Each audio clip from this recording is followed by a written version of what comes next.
क्या आपने कभी किसी ऐसी दुनिया की कल्पना की है जो आपकी सोच से परे है? एक ऐसी दुनिया जहां रात की खामोशी ही साधना का संगीत होती है, जहां शमशान घाट तपोभूमि बन जाता है, जहां डर और मृत्यु ज्ञान और मोक्ष के रास्ते खोलते हैं। नमस्कार दोस्तों, आज हम आपको लेकर चलने वाले हैं एक ऐसी यात्रा पर जहां आपके रोंगटे खड़े हो जाएंगे और आप खुद से पूछने लगेंगे, क्या ऐसा भी हो सकता है?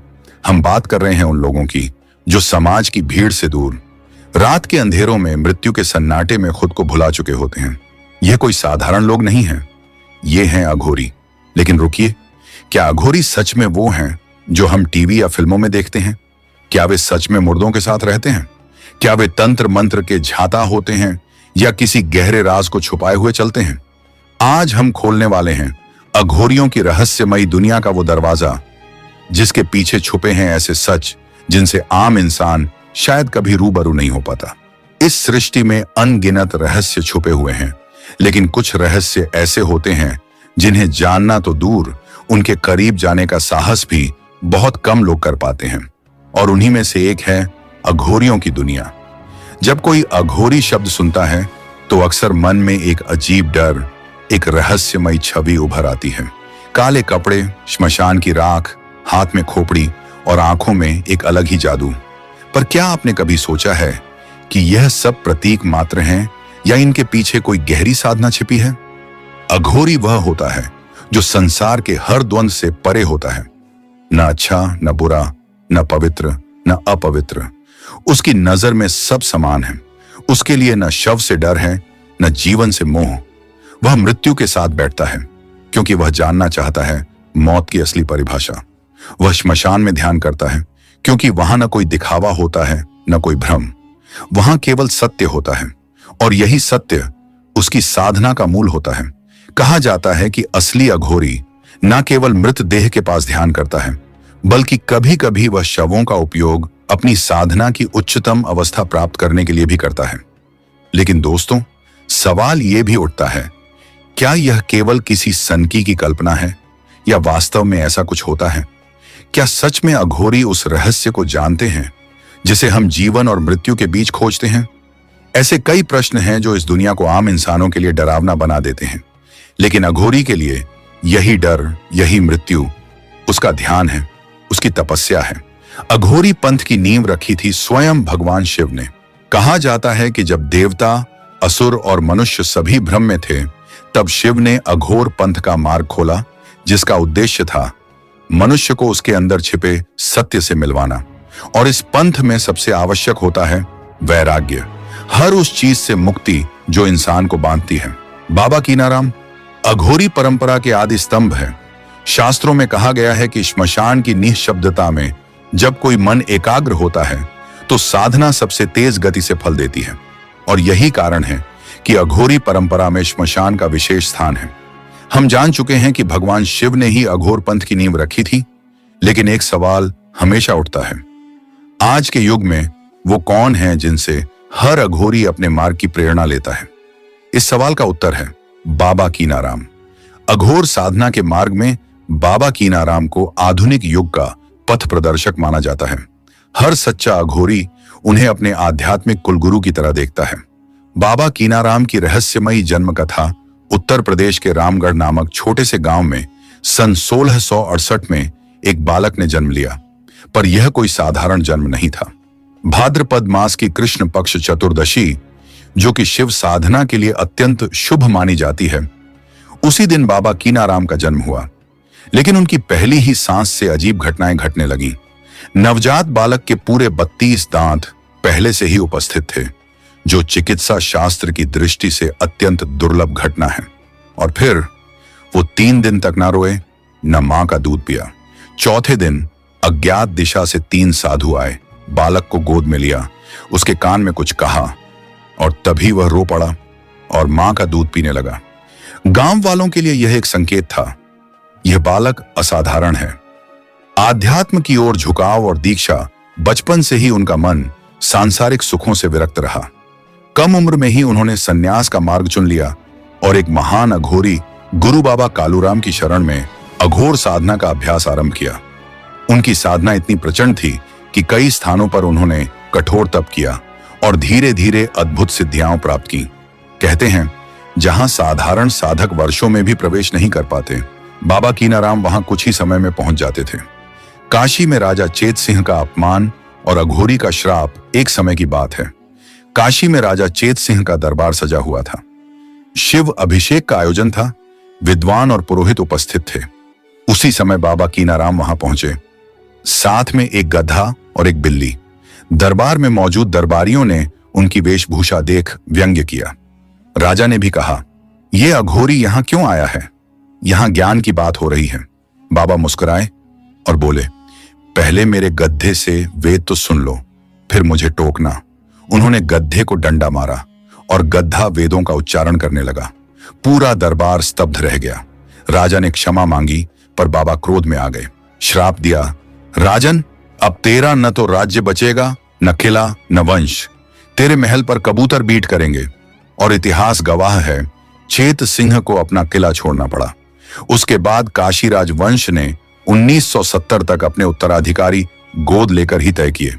कोई संतान नहीं हुई, न मन्नतें चली, न प्रार्थनाएं। क्या ये लोग काले तंत्र में लिप्त हैं? अब सवाल उठता है, क्या अघोरी सच में मांस खाते हैं? क्या वे अधजले शवों को निकालकर उनका भक्षण करते हैं? कई लोगों को यह क्रूरता या विकृति लग सकती है, पर अघोर साधना का यह एक गहन और विवादास्पद पक्ष है। कुछ साक्ष्य और अघोरी स्वयं इस बात को स्वीकारते हैं कि शव भक्षण उनकी साधना की एक विधि है, पर इसका उद्देश्य विकृति नहीं, बल्कि मोह और ममता से मुक्ति है। अघोरी जीवन के हर भ्रम को तोड़ते हैं, यह सिद्ध करने के लिए कि न कोई अशुभ है, न कोई घृणित। मानव मांस खाना, इंसानी खोपड़ी से जल पीना, श्मशान में हवन करना, ये सब साधनाएं उनके लिए आत्मज्ञान की सीढ़ी हैं। अघोरी तैलंग स्वामी की कथा भी आने वाली है। आगे आप जानेंगे कि कैसे एक महान अघोरी तैलंग स्वामी ने अपने अपमान का ऐसा बदला लिया कि राजा और राजपुरोहित तक के होश उड़ गए। तो जुड़े रहिए, क्योंकि यह रहस्य अभी खत्म नहीं हुआ है। यह तो बस शुरुआत है। तैलंग स्वामी चमत्कारी अघोरी जिनसे अंग्रेज भी डरते थे। साधु संतों की भूमि काशी में एक ऐसा अघोरी जन्मा जिसके चमत्कार केवल भारत ही नहीं, बल्कि ब्रिटिश हुकूमत तक के रोंगटे खड़े कर चुके थे। नाम था तैलंग स्वामी। कुछ लोग उन्हें बाबा कीनाराम का अवतार मानते हैं, तो कुछ उन्हें स्वयं शिव का अंश। तैलंग स्वामी का जन्म तेलंगाना के एक गांव में हुआ था, लेकिन उनकी साधना का केंद्र बना काशी का मणिकर्णिका घाट। जहां आम इंसान मृत्यु से डरकर दूर भागता है, तैलंग स्वामी वहीं अपने शरीर को तैरता छोड़ देते थे। दिनों तक शव की तरह पानी में लहराते रहते। लोग सोचते स्वामी मर गए, और तभी वे अचानक उठकर मुस्कुराते हुए कह देते, मौत भी मुझे पहचान नहीं पाई। जब तैलंग स्वामी ने अंग्रेज गवर्नर को मूर्ख बना दिया, कहानी है एक अंग्रेज गवर्नर की जिसे यह सब ढोंग लगता था।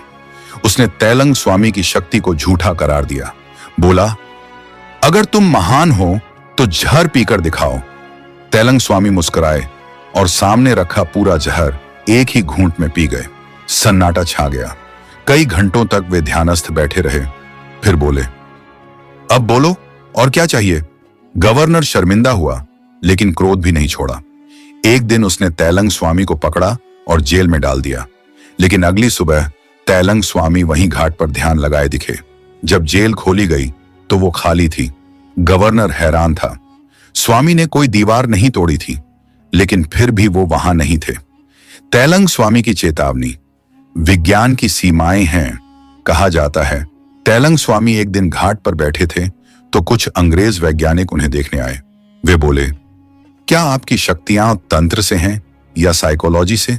स्वामी ने उनकी ओर देखा और बोले, तुम्हारा विज्ञान बर्फ की तरह है जो सूरज की गर्मी में पिघल जाता है, लेकिन तंत्र वह अग्नि है जिसे विज्ञान छू तक नहीं सकता। शव साधना भयावह दिखने वाली, लेकिन भीतर से रहस्य से भरी अब बात करते हैं उस अघोर साधना की जो सबसे अधिक विवादों में रही, शव साधना। अघोरी श्मशान में अधजले शवों के पास बैठकर साधना करते हैं। कुछ तो शव को अपने आसन की तरह उपयोग करते हैं। कई बार उनके सामने शव रखकर वे तंत्र मंत्रों का जाप करते हैं। लेकिन क्यों? क्या यह किसी पागलपन का संकेत है? नहीं, यह है मृत्यु से पहचान बनाने की प्रक्रिया। अघोरी मानते हैं कि जब तक आप मृत्यु के भय को समाप्त नहीं कर देते, आप मोक्ष की ओर एक कदम भी नहीं बढ़ सकते।